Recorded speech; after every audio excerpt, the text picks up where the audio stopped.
Nurse adopts hospitalized baby girl with bright blue eyes and brown hair, who went months without any visitors and parents.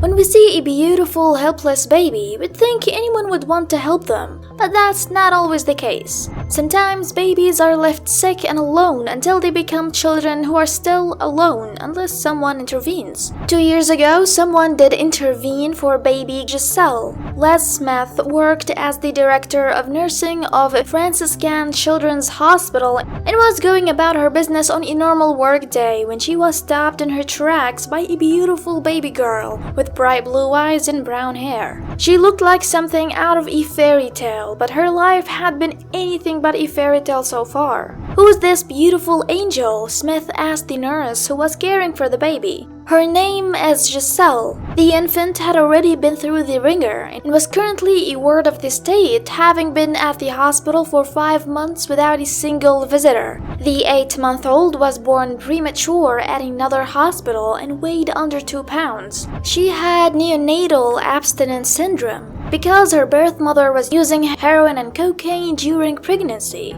Talk about side effect of a drug. The state of Massachusetts took custody of Giselle when she was just 3 months old and transferred her to Franciscan Children's, where her lungs were cared for and she was fed with a feeding tube. But the baby was all alone. After 5 months, Giselle's stay at the hospital was finally nearing an end, but with nowhere to go. She would be placed in foster care. Everything changed the day she met Les Smith. Smith couldn't get baby Giselle out of her mind all day. She knew what she had to do. "I'm going to foster this baby. I'm going to be her mother." Smith lost her own mother at a young age and honors her in both her work and personal life. "My mom was a pediatric nurse who always put others first," said Smith, who is the middle of 5 children. "I grew up wanting to be a nurse too." Smith always wanted to be a mother but had trouble along the way and could not afford the IVF treatment she hoped to get.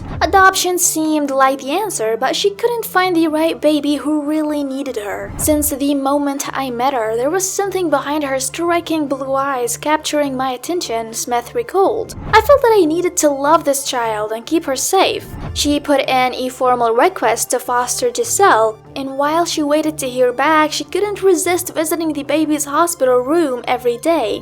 Smith made sure to talk gently to Giselle as she sat next to her crib. "She was behind developmentally, and I wanted to get her out of the hospital and get her thriving," Smith said. Just 3 weeks later, when Giselle was 3 months old, Smith was finally able to take her home. "I was excited but nervous, realizing that I was committing everything I had to this child who might not be in my life forever," she said. Since the child welfare system was still making efforts to reunite the child with her birth family. However, ultimately, the birth family's parental rights were terminated because they just weren't in a position to care for a baby, and Giselle was Smith's to adopt. "The day I got the call that their parental rights were terminated, it was very, very sad," she said. "My gain was another's loss. It's a feeling difficult to describe when you're experiencing this life-changing moment that someone else is as well in the opposite way.